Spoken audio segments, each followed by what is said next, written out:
Hello students, this is Amit Ranjan and today we will start the second chapter of economics, that is people as resource. Dear students, this is your introductory class so that you can understand that what we will learn in this chapter. In this chapter, my dear students, we will read what is human resource, what is human capital, different economic activities, classification of economic activities, that is primary, secondary and tertiary, different economic activities of men and women, different non-economic activities of women in labor force, quality of population we will read in this chapter. Then after we will read unemployment, types of unemployment. So let us start the chapter with the title of this chapter. What is the title? What is the heading, my dear students? People as resource. Here people means the population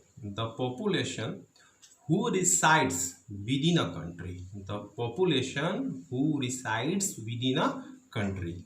Here people, what people refers, now you can understand. Now the second one is resource. You all know what is resource.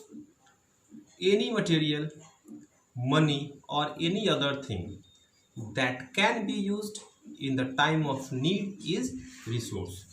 Suppose if you write with a pen, then that pen is resource for you. If you use some books which provides you some informative informations, then this book is also a resource for you. But when the principal of your school hires some trained teachers, some qualified teachers to provide you quality education, then these teachers are human resources for your school management. So I think now you can justify the title people as resource. My dear students, before starting this chapter, let me ask one question. What is difference between a developed nation and underdeveloped nation?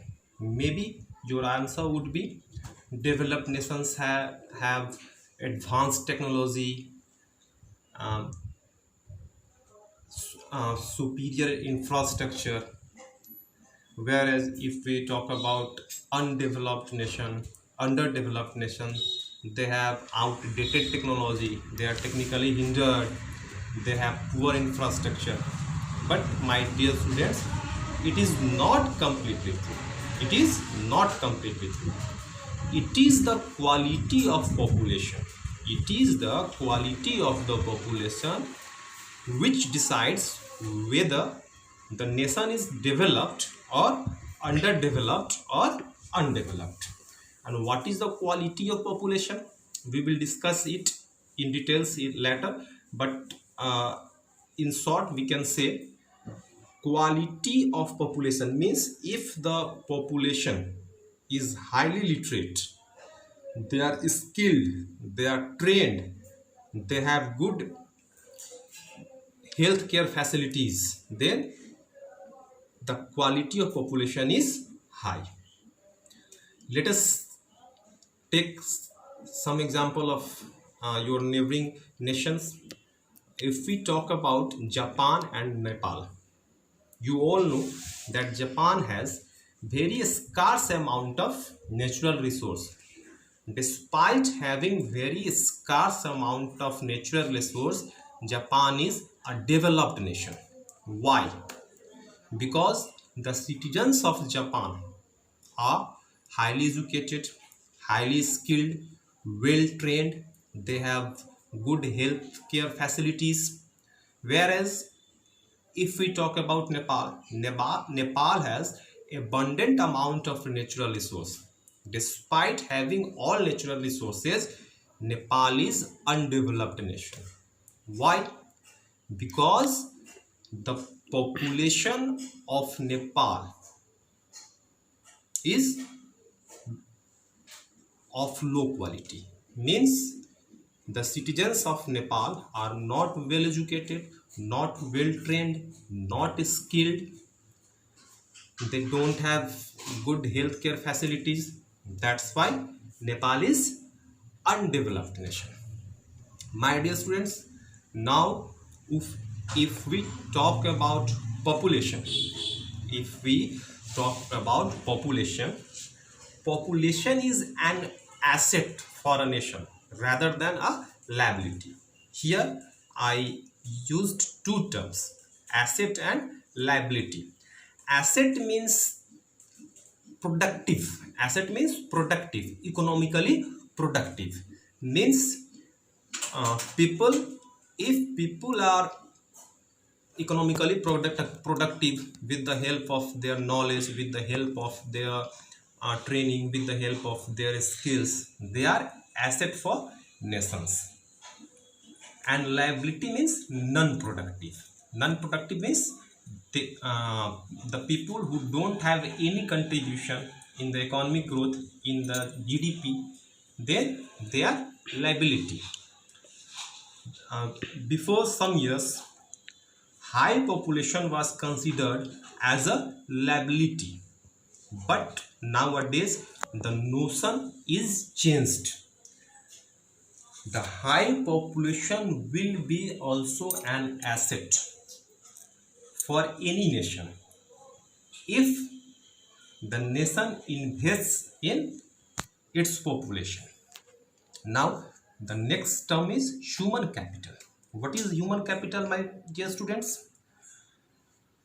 If we want to convert human resource into human capital, then we have to invest in education, training, skill, better health facilities. Then these human resources can be converted into human capital, and these human capitals are an asset for nation. They contribute in the economic development of any nation.